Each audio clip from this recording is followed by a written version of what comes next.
Welcome back to the Skids and Giggles podcast. I'm Pascal, chief instigator of the show and your host. I'm joined by my co-host and our resident engineer, the rumor to my team, Bryson. Hey guys, I know it's been a while, and I know you missed our voices, but we're back. Happy New Year. Happy New Year indeed. Well, has indeed been a while since we recorded for the last time. What have you been up to since then? Mostly gaining weight, the winter thing.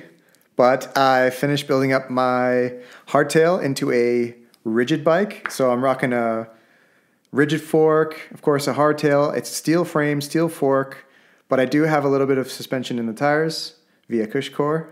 Wink, wink. And I've just been riding it around, some trails, some fire roads, single speed, crushing myself in the process. So how about you, Pascal? You been riding a bike? Well, maybe once or twice per day for a long time because I've spent Christmas break on my own. Family has left me to go see the mother-in-law for 3 weeks. So I made the most of it, put in some big rides, decamped down south to Finale for a couple of days.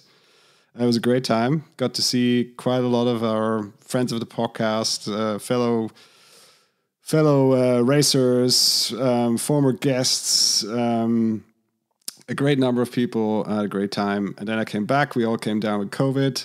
And so here we are. Been isolated for 2 weeks. And now we're sitting back down to talk about mountain bikes again. On this special edition of the ISOcast. Before we get to the meat of the episode today, let's briefly do our spiel with the social and where you guys can find more information about the Skids and Giggles podcast. We are currently most active on our Instagram, where you can skid right into our messages and follow along at Skids and Giggles. And you can find our website with all the relevant links and info under the URL skidsandgiggles.com.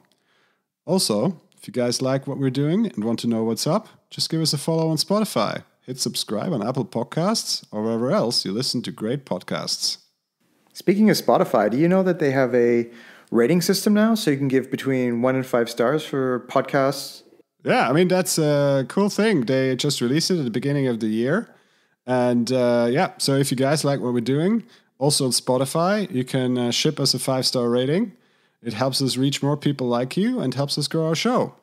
For any reason you think that we don't deserve a 5-star rating, we'd love to hear about it. Actually, it's one of my goals for this year is I really want to connect with more of our listeners. So please, I'm looking forward to it. One point I'd like to recap from last year is our effort for our Stutz and Giggles campaign, where we raised some money for Vel Africa. Pascal, you just did a quick calculation, didn't you? You probably have a number you want us to throw out there. Just let me get my notes here. Well, you're under a pile of papers there. What's going on? I know. It was so much. Joking aside, we did donate a grand total of 1,310 francs to Vel Africa, and we're super stoked that we'll have one of their guys come on the show very soon to talk about Vel Africa, what they're doing, and how they're making a difference in the world through the power of the bicycle. And of course, we're super stoked that we could make a difference with our contribution. Stutz and Giggles deserves a 5-star rating.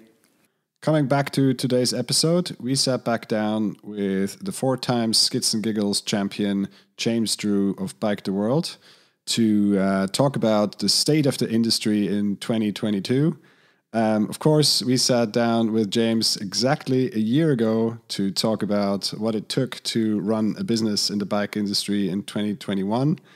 Of course, we touched on a lot of those things we talked about. If you guys haven't listened to that episode, it's of course still in our archives. You can find it on our homepage. You can find it on whichever app you're listening to podcasts as episode number 1. Bryson, what were your highlights from the conversation? Without giving too much away, I will say James is full of surprises, yet I was thoroughly impressed to hear about his prediction pretty much coming true. The fact that in-house manufacturing is going to carry some small manufacturers up into the business, like help promote their business and their game. And on the flip side, it's looking like the disruption to the industry via our pandemic is going to continue on. So let's dive into the podcast and suss out all the details. We'll catch you after the show. All right, today we sit back down with the 4-time Skits and Giggles champion, James Drew. How is it going, buddy? I'm all right. Thank you very much, Pascal. And we also have Bryson with us today. Bryson, how's it going? Hey, I'm good. How are you guys? Yeah, not bad, not bad. Well, it is pretty much exactly a year ago that we sat down to record episode 1 of the Skits and Giggles podcast. At the time, we set out to talk about what it takes to run a business in the bike industry in 2021. So we thought it was fitting to sit down again with the man, the myth, the legend, to talk through what it takes to do the same thing in 22 and touch base on some of the topics we talked about a year ago, see where we stand with those, and what's to come in this year and maybe the years to go after that. So James, it's been a year ago. So what happened? Yes. What happened? I must say 2021 was a very interesting year. A lot happened, actually. There was, I must say, I won't complain. We did quite well. I think delivery is the biggest issue. If we want to talk about that, I'm sure everyone wants to hear more about that. But I have to be honest, I noticed some quite peculiar trends as well, and I don't know if this is this is all actually caused by COVID, the whole situation we're in, but one that springs right to mind now is normally we have a really good December, like a lot of sales just before Christmas, and this year we didn't, because there's no bikes. I'm not going to complain because I don't really sell bikes. The most thing I sell is probably hubs at the moment, hubs or handlebars. But I have a feeling everyone got kind of bummed out by this new wave, this new virus coming, and kind of shut down. I didn't even know. I noticed it not only in the bike industry, but generally people just seem to be a bit down. So I think that was a surprise for me.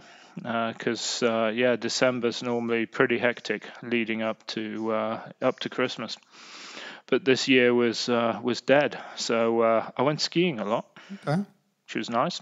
Oh, well, I don't think we we can ignore this this total here we go again feeling from the year before. So it's kind of understandable, but. The rest of the year, did some of the stuff we talked about a year ago, did that pan out? I mean, of course, delivery times has always been an issue, but some of the other themes, so like, having a lot of new riders in the market and buying new bikes and buying upgrades. We talked a lot about customization. How has that panned out over the year? I would say that panned out very well for me.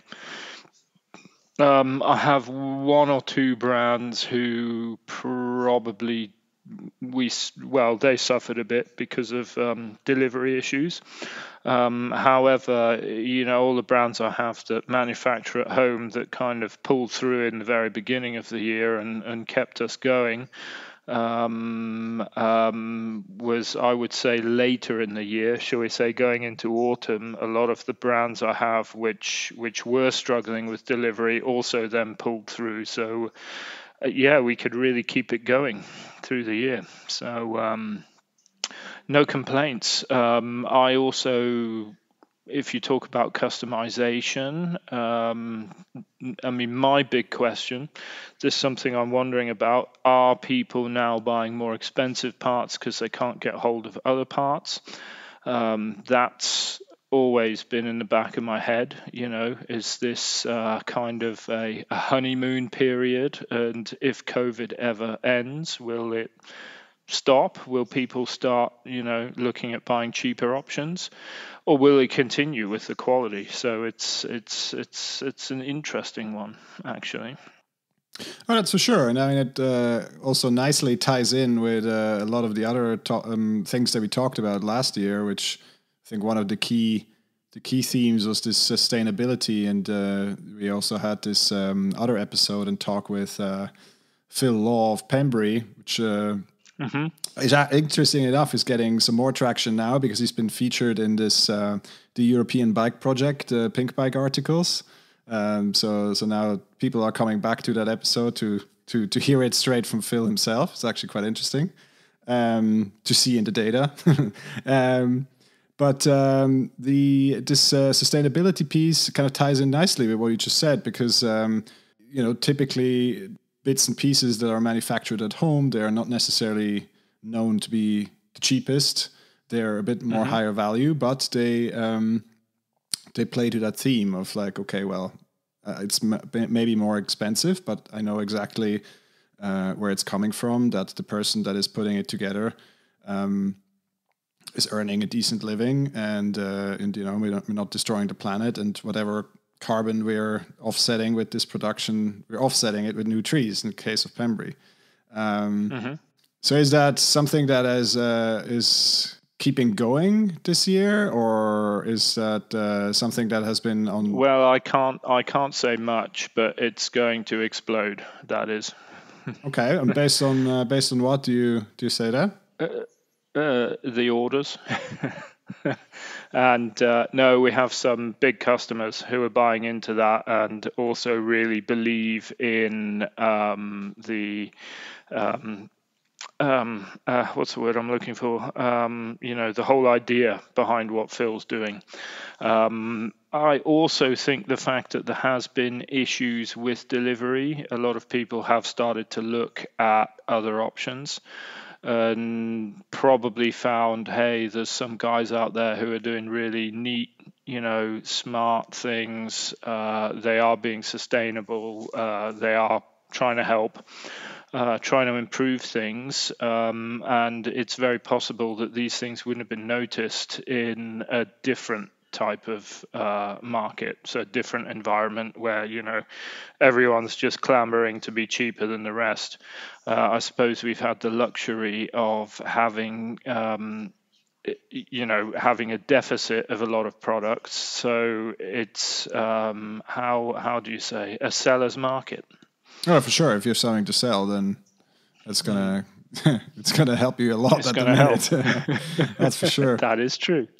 But coming back certainly on the transparency piece is something after our conversations last year, it is really something I started thinking a lot about, and of course with some of the brand that you are also working with, it is something that's increasingly put at center stage of what companies do. So I'm thinking of We Are One with the release of their own bike, and they specifically say that every single bits and bobs that is in their bike is made in a perimeter of 500 kilometers from Kamloops. Yeah, that's correct. Yeah. So.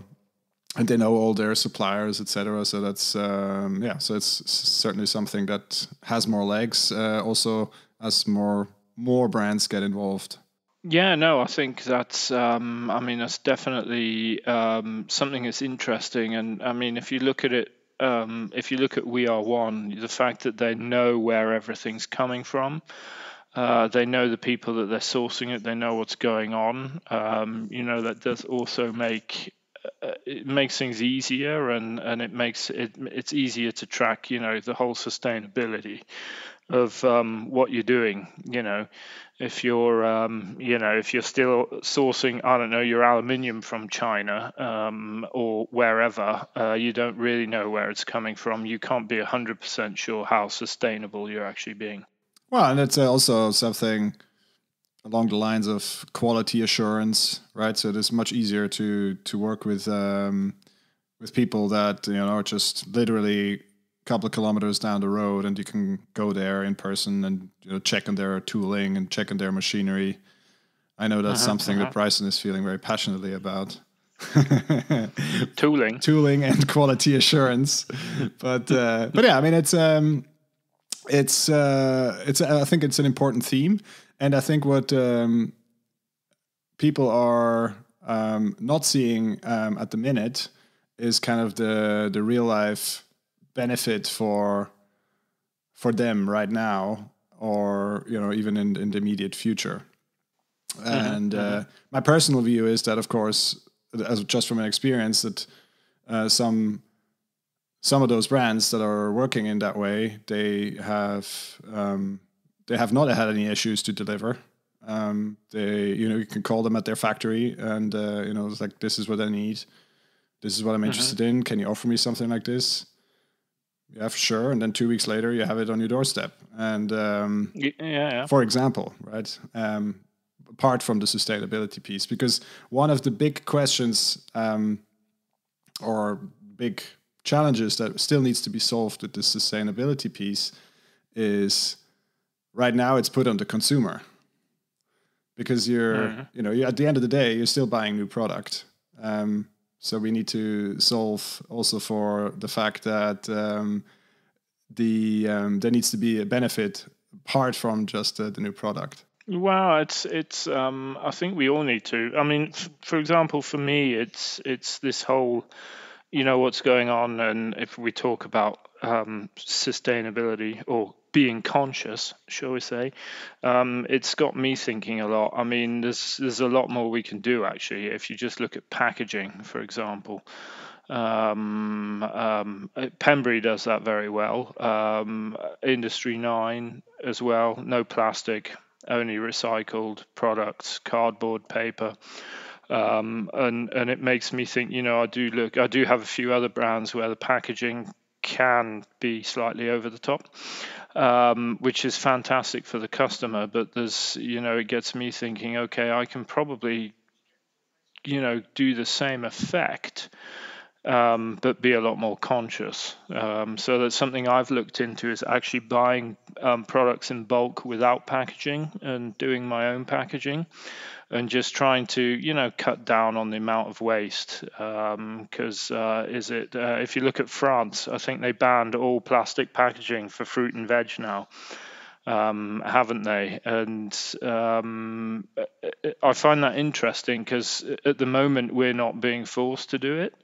So I suppose maybe people do try and find an easy way out, but it gets me thinking, okay, why don't I do it? I can maybe set an example, maybe get other people thinking, or even consumers thinking. It's one thing I've started to do is I recycle boxes.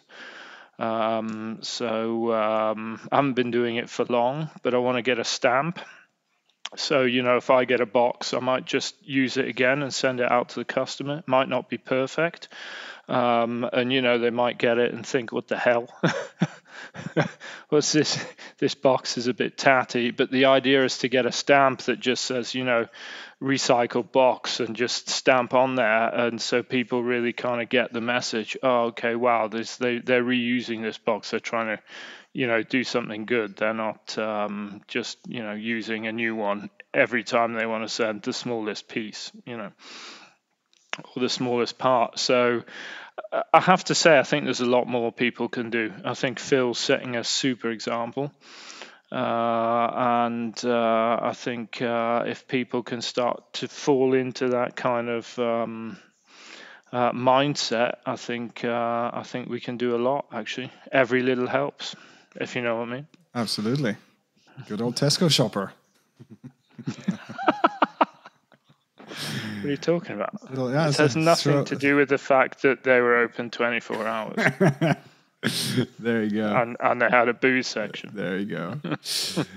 Anyway, but coming back to some of the themes, some of the things we talked about as well last time around was also kind of the direct to consumer and how certainly the big direct to consumer bike brands, how they are making an impact. I have very good examples from personal friends of mine, that have been very positively surprised about the ability to deliver, but some of them have just reached a certain critical size in the market that they can obviously command the production capacity. But are you seeing the first signs of direct to consumer accessories and like components as well? Well, everyone's direct to consumer. That's been going on for a while. I mean, I think, yeah, all of the brands I work with, they do direct consumer, or we call it dealer direct, don't we? And to be fair, I do the same. I mean, I had a few of my bike shops were maybe less keen that I started my own website.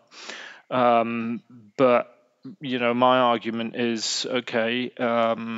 So we have big competition in Germany. We have big web shops who are selling the same brands into Switzerland. What would you prefer? That I can sell online and get the online customers and keep the cash in Switzerland and have a lot more liquidity for you guys so I can offer better availability? Or should we just give everything to some big German internet shop, for example?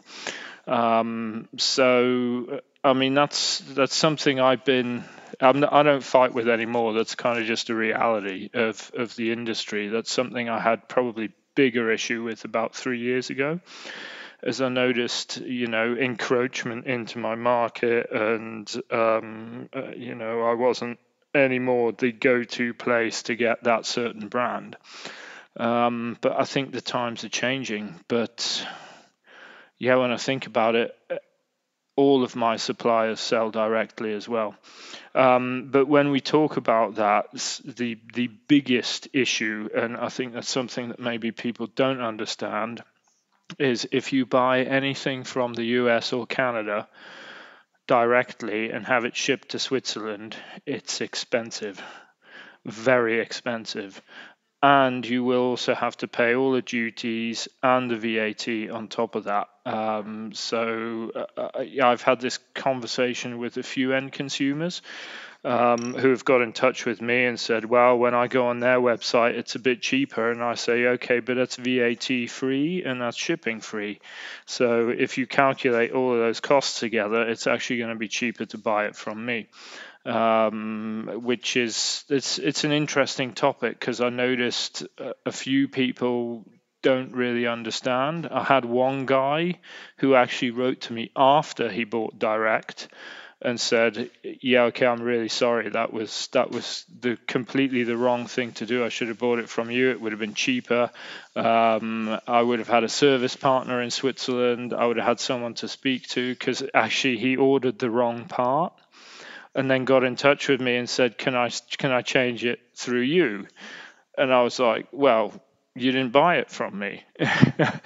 And he's like, yeah, but I can't really send it back now. It wasn't a big part. It was, I think, $200 the part. But he's like, yeah, it's going to cost me $140 to send it back to Canada, or 140 euros, I think. And I'm like, yep. And I'm like, look, I'll swap it for you, no problem. But, just so you know, if you want something in the future, you know where you need to come and get it. And he's like, yeah, absolutely. I'm not going to make that mistake again. Thank you very much. You're great. But I think there's a lot of, if we talk about direct sales, it's a, how should we say? It works very well in your own market, but it doesn't work very well globally. It's not really that realistic. Shipping prices are just too high, and dealing with tax and all of that stuff, that is not fun. It's not fun to say, spend all your hard-earned cash, shall we say, on something worth 2,000 euros or 2,000 Swiss francs, and then you get 161 franc VAT bill. And that's a shock. And then it cost $140 to have it shipped. It's these are kind of things. I think people are learning from that, and I think what I've noticed is people who are looking for really high-end, nice products, trendy products. I think they often look a lot more closer to home. I think one thing I've noticed when it gets to probably if you're going over about $500, people want to speak to someone. They want to talk to you. They want to email you. They want to speak the same language as you. They want to know where you are, and that's a trust thing. So I think it is a very interesting topic, and I mean I can only speak from my experiences, but I don't know if hey, I can buy something really cheap and have it shipped from goodness knows where. I don't know if that's always as pretty as it sounds, shall we say. Oh, yeah, for sure. I mean, it's just to illustrate the point you made with regards to tax and shipping and customs and all that. I mean, it took Canyon how long to figure out the Swiss customs? 10 years. I mean, they only something like that. Right. So it's one thing, and of course within the EU, that's one discussion. But as soon as you have different different countries and different tax regimes, etc., then all of a sudden this. Well, I'll tell you something that's really funny. So it's quicker to ship stuff from the UK to Switzerland now than it is from the UK to France. Well, because they need to settle their fishery fights first. Pretty much, yeah. Well, if you want to ship this piece, I want my fish first. I get something from Pembrey, it takes 3 days. He's like, yeah, if I ship something anywhere else in Europe, it takes like 3 years. Yeah. Yeah, no, absolutely. Yeah, Brexit pending. Yeah, yes. I guess that's talking about the themes, and that's not only looking in the small pond of the bike industry. That's of course something that we are observing across the entire economy. Is now the reality of Brexit and what it really means. So not wanting to dive too deep into that depressing discussion, but. You don't? No, I love talking about it. We have a chat about Bojo as well. Oh, yeah, and this is garden parties. But pandemic, yeah, I mean, pandemic parties. Exactly. Oh, yeah. There's nothing wrong with that. I mean, on that, I mean, if you really want to talk about sustainability as well, buy local. Everyone knows that. I mean.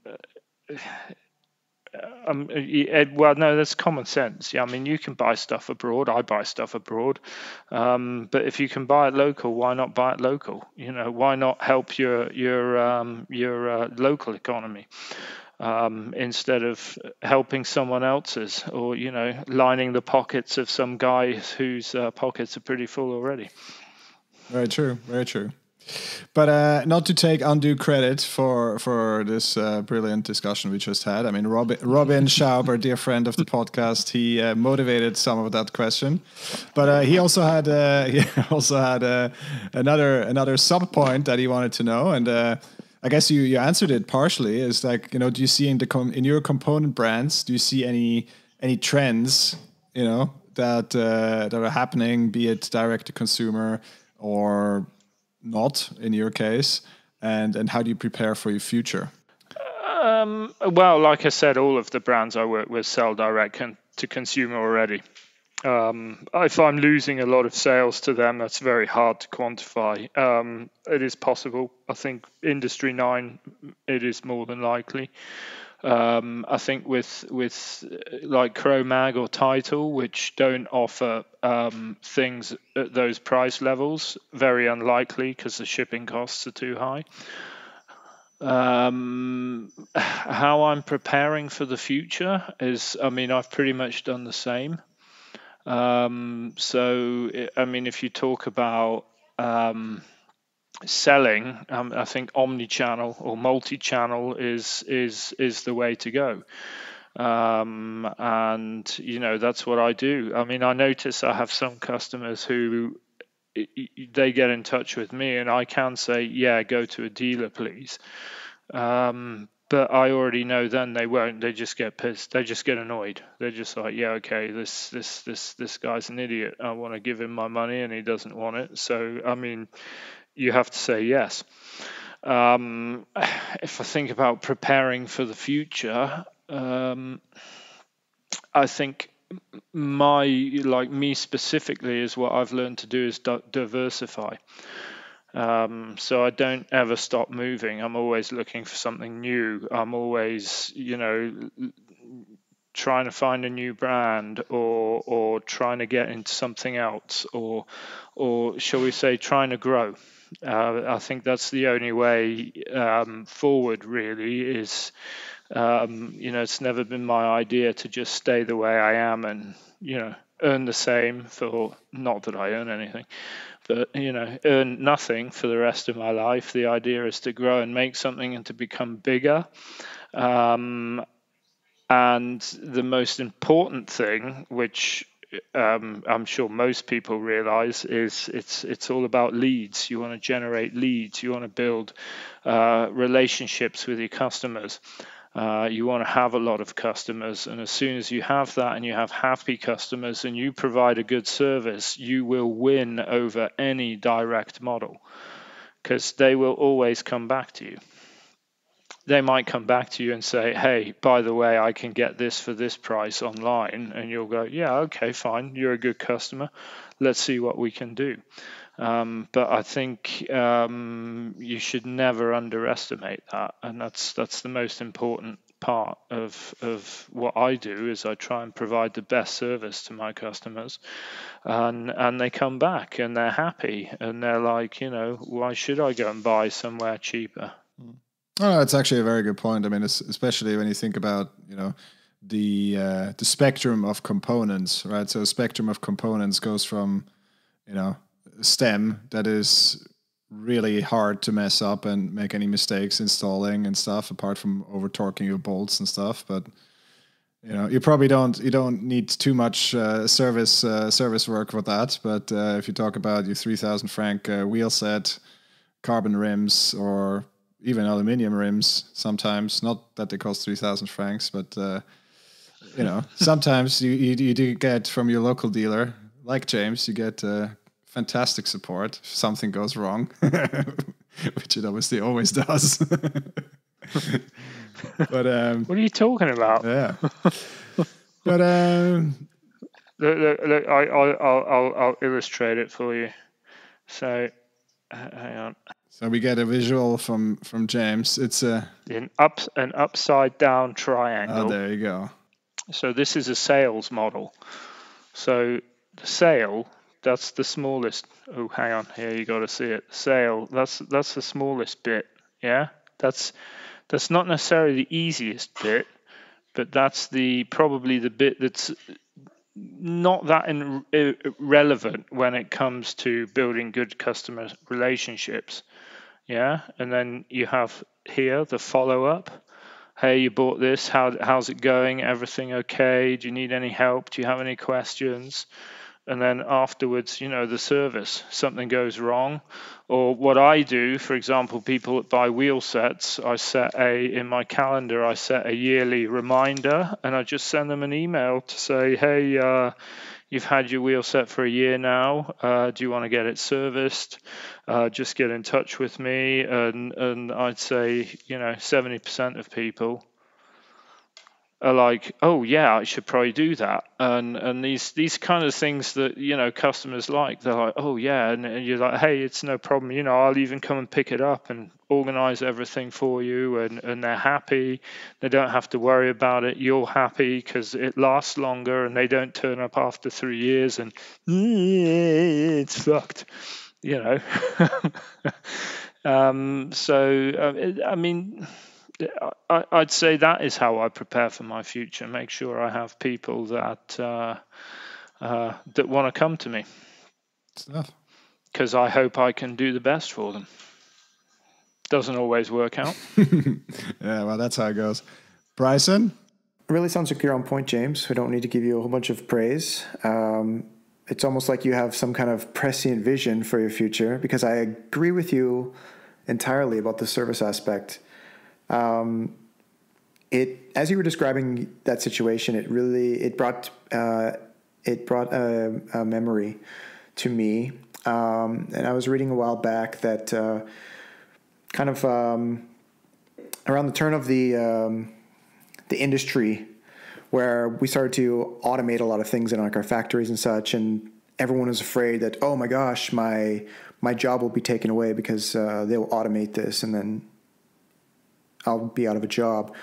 It happened in the same way where the service jobs, they didn't go away from automation. It was the very small, menial or tedious things that you could just replace with like a pick and a place, like a robot or something like that. But really, when you have a service, then having someone to deal with in person really was the key to providing that service.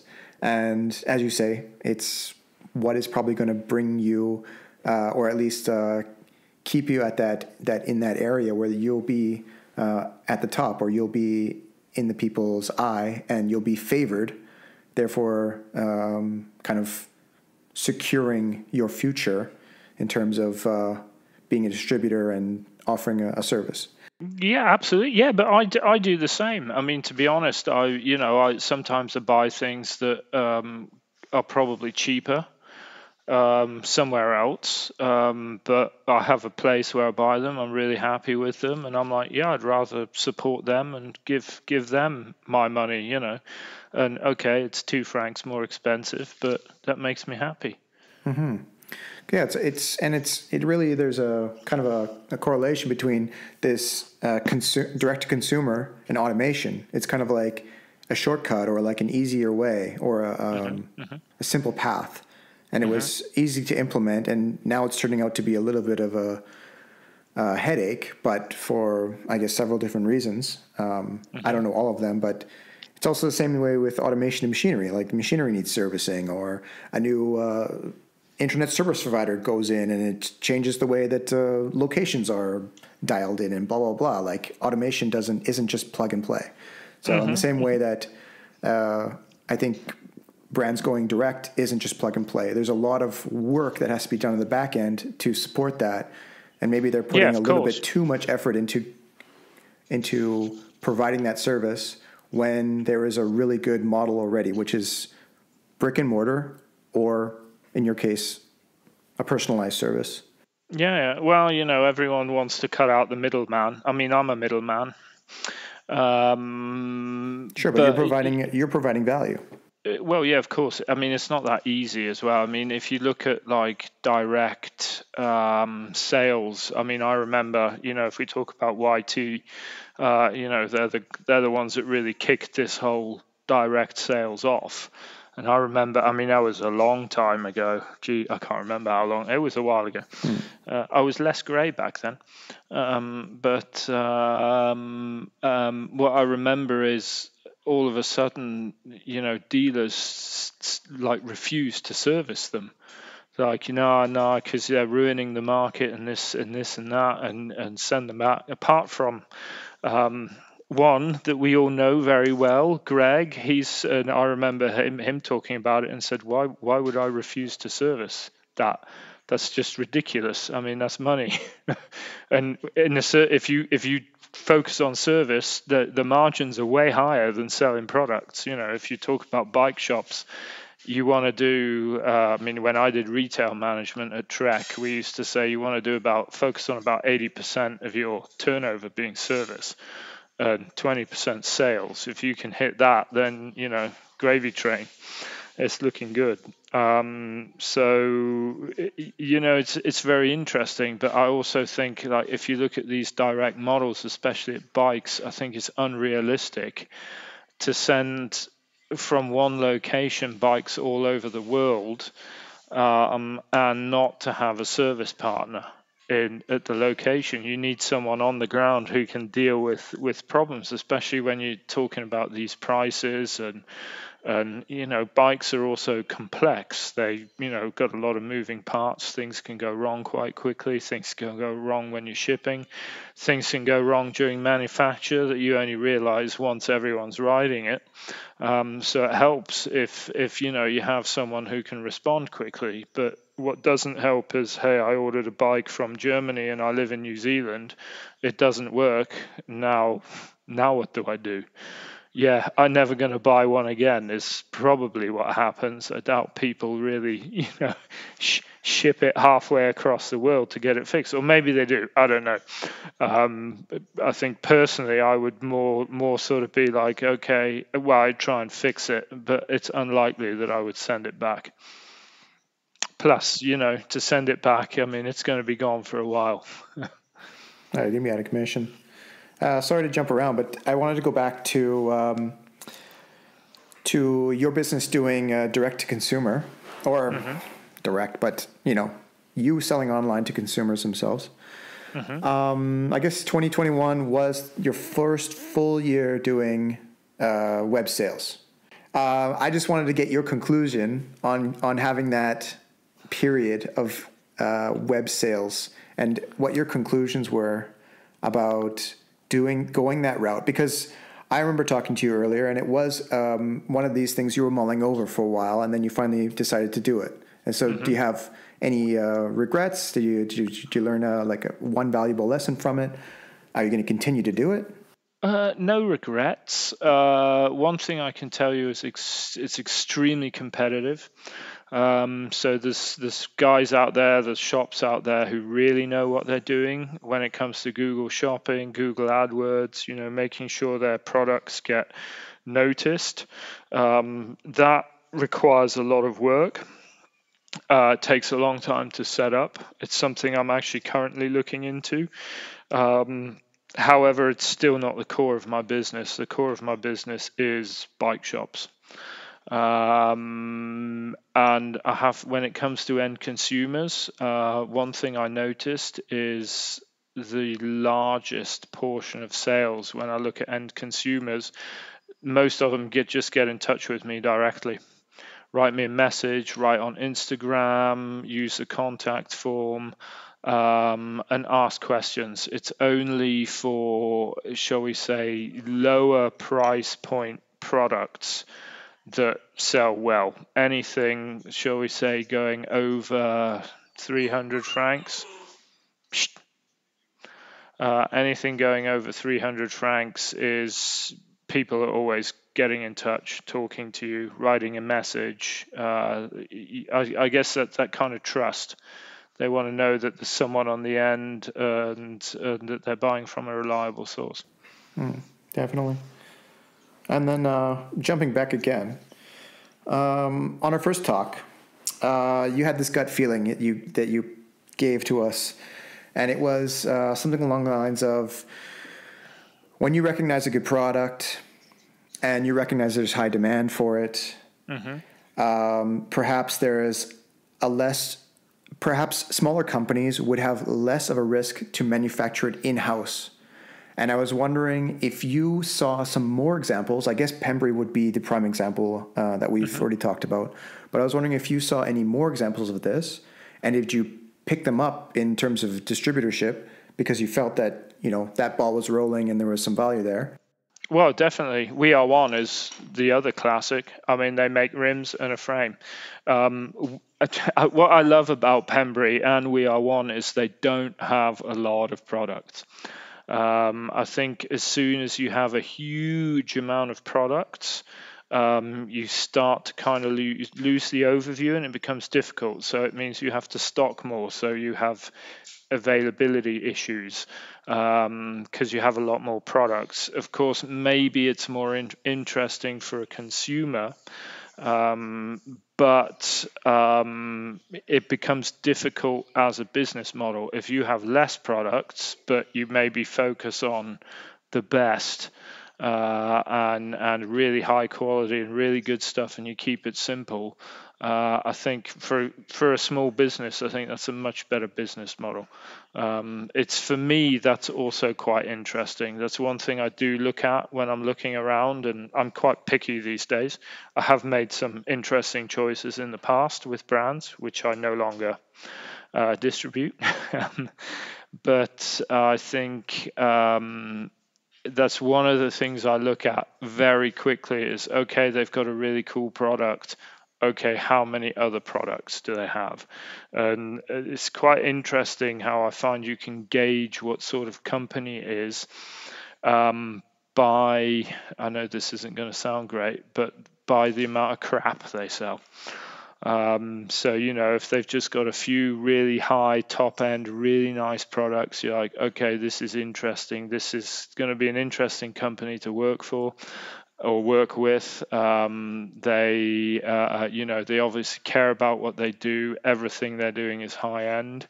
These are the kind of things where I always get a good vibe. If you say, oh, okay, I found a really cool product, and then you go on the website and they have thousands of different things, loads of different stuff, and you realize, okay, most of this is just manufactured in China or bought from a catalog, most likely, and had their brand stuck on it. That's, for me, that's a bit of a red flag. I'm a bit like, okay, this isn't that kind of home brew, home manufacturing, tight-knit, rider-owned company that I'm looking for. So your gut feeling serving you well? So far. It is in that aspect. I'm not sure about other aspects of my life. What kind of brands are you excited about at the moment? I mean, brands you work with already, or brands that are out there doing interesting work, stuff where you perk up and sharpen your pencil? Brands I work up with at the moment, and if there's any other brands I'm looking at, I'm afraid I'm not going to tell you who they are. Which space are they in? That's on a need-to-know basis. Okay. Watch their web store. Yeah, exactly. Well, that's one thing I noticed, actually. If you find something good, you got to be really quick. There's normally a press release on Pinkbike or Vital or wherever, and you got to be quick. You got to be in there within half a day, otherwise they get snapped up. And normally, first come, first serve generally tends to work quite well. Okay, all right. But how do you spot this kind of stuff? You look. Is there an unwritten list that you have pinned behind you in your office? Just surfing Pinkbike all day. Starts tingling, Bryson. Exactly, the spidey sense. And I'm like, ooh, I'm getting a tingle. I need to go on the internet. That's what we need. Bye. I have this feeling I need to go online. No, anyway. No, I mean, I just look, I research, I have a look around. I mean, some of the time I'm pretty happy with what I got, and I like to focus on growing that and seeing where that can go. But I'm always on Instagram, always on all the media channels, and if something pops up that's interesting, I have everything ready. Email, everything's ready to go. So I normally fire one off and see what happens. Nice. Very good. Bryson, do you got anything more? Or is there anything else you want to talk about, James? At the very beginning, you asked me, about challenges of 21 and maybe 22 and how it's going to go further. I have to be really honest with you. 21 was quite a surprising year. It was unusual. It wasn't how years normally go. I mean, it was great in terms of sales, but it was quite volatile, shall we say, very up and down. Oh yeah, I had weeks where I went I set myself a weekly target, and I had weeks where I went way, way over targets, and then weeks where nothing happened, nothing. It's like everyone just died. I do think it's kind of with the whole situation now, and as soon as there's bad news, everyone focuses on buying toilet paper, and that's it. And to be honest, I don't think it's going to get better in 2022. I think there's going to be some interesting challenges for next year. I think, delivery is going to be the big ones, but I think there's going to be some changes. But as I always say, every problem is just, an opportunity in disguise. That's very true. And I mean, I think there's also... How cheesy was that? It was fantastic. Such a perfect tee up. It's like, just... That's going to be a hole-in-one. But it's interesting because there's a couple of course, it was the end of the year or the beginning of the year, depending on which way you look at it. There's a number of interviews with industry people and be it producers, bike companies, component manufacturers, whatever it is, and everyone has that big question mark, right? Because it's like in 21, everyone was like, can we trust this boom? Do we really need to increase our capacities by like 200%? That seems pretty risky. Now it's kind of going on, so people are still selling the stuff. I mean, delivery time on an XT derailleur through official channels is still, whatever, 6 months or whatever. So some of the same problems. 18 months. So yeah, so 18. Some of the same problems we discussed a year ago, they're somehow still around.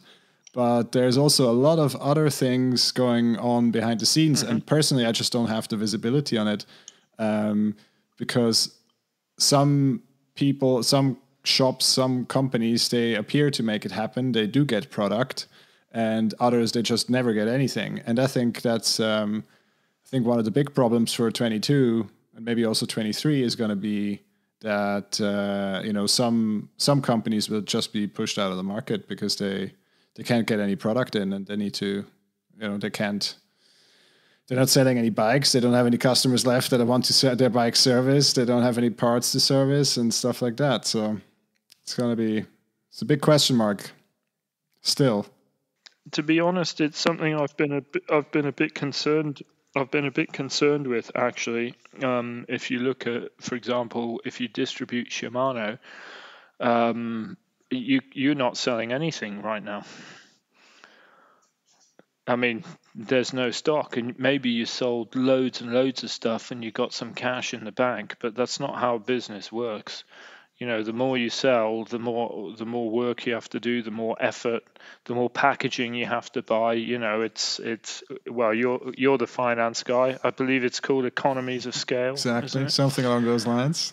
Pascal? Something along those lines. Yeah, so the more you sell, the more work that goes in, and then if you can't keep that momentum going, I mean, you can plateau and keep selling, or you can sell everything and then you end up selling nothing. But that's the worst thing that can happen. Then it's game over. You're a sitting duck. It has to keep moving. It has to keep coming in. The more you sell, the more expenses you're going to have. Mm. Yeah, exactly. And that's that's an interesting one. I do believe people will start to go out of business and will start to suffer. I have to say, personally, I am seeing some people struggling. Okay. Yeah, and some people aren't. But I'm even seeing really good shops. I'm noticing, I'm not noticing. It's just a gut feeling I have. I'm like, is it really going that well? It's always a question. But I think that's, you need to be versatile. You need to, if you can't put all your eggs in one basket, if you're noticing, okay, this isn't going well, then you need to find something else. You need to try something new. I fully agree. Back to Robin's question, if you got a brand that you're losing your business to because they're saying direct, answer's simple: find another brand. You don't need to get rid of that brand because you probably still sell something, but find something else. We also reached out on some of the friends of the podcast for and some questions. And they actually have a pretty fitting one from Bennett, brother of Anna Newkirk. Mm-hmm. And I think it's a good bookender. Does the job take the enjoyment out of the what's up, Bennett? Out of the hobby? Are you still enjoying the bikes as much as before? Yes, it can do. But it also can be the complete opposite. But yeah, you can have bad days. You can have large shipments get lost. You can get depressed, and the last thing you want to do is go and ride a bike because you're kind of fed up with it. I normally go for a walk. or a beer. But the answer is, I've chosen to do this as my profession. It's also my hobby. I'd say I don't suffer very much from it recently, but I have had times where I have, especially when I transitioned from also working and doing this to doing this 100%. I had a few moments where I'm like, is this worth it? I love biking, but I'm having issues. There's problems everywhere. It's difficult, and I'm not enjoying biking that much anymore. That can happen, but on the other side, and you have a really good time, and you're like, hey, this is my hobby, this is my dream, this is what I'm doing, and that's the best feeling in the world. That's a huge plus. That's you really are living the dream. So, but you can also be on the other side, and that's life. Yin and yang. There you go. There it is. But to answer that question, it does happen sometimes. But as my wife says, pull your finger out and deal with it, and stop being a baby. So you do. And what helps me the best is, I have to say, what helps me the best is when I'm done, I like to go for a ride by myself, actually. Just completely on my own, go out there, clear my head, don't talk to anyone, I'm not with anyone, go and ride, and I normally come back and I'm like, now I know why I love this. That's always a big help. Wow. It's very, very positive message to start wrapping it up. We have, unfortunately, because last year we've done our closeout questions with you before, so then can't do those again. But we have another funny listener question to close out that we want to use for closeout from Vitor, and he's asking, if you could transform yourself into something else than a human being, what would it be? Hang on a second. Can you transform yourself into a human being? Do that for me on camera. No, Bryson, no. And from here, it went downhill a bit. We'll hold that back for a B-sides compilation at a later stage. Back to the show. All right, James, thank you very much for your time. It was all a good chat, as always. If our listeners have any questions or want to learn more about you and what you're up to, your products, your brands, etc., where can they find you? Biketheworld.ch is the best place. Very good. Well, we'll put that up in the show notes. Again, thank you for your time. Bryson, thank you for your time. It was awesome. And we'll talk to you guys soon. A pleasure. Yeah, thanks for having me. It was perfect, fun, as always.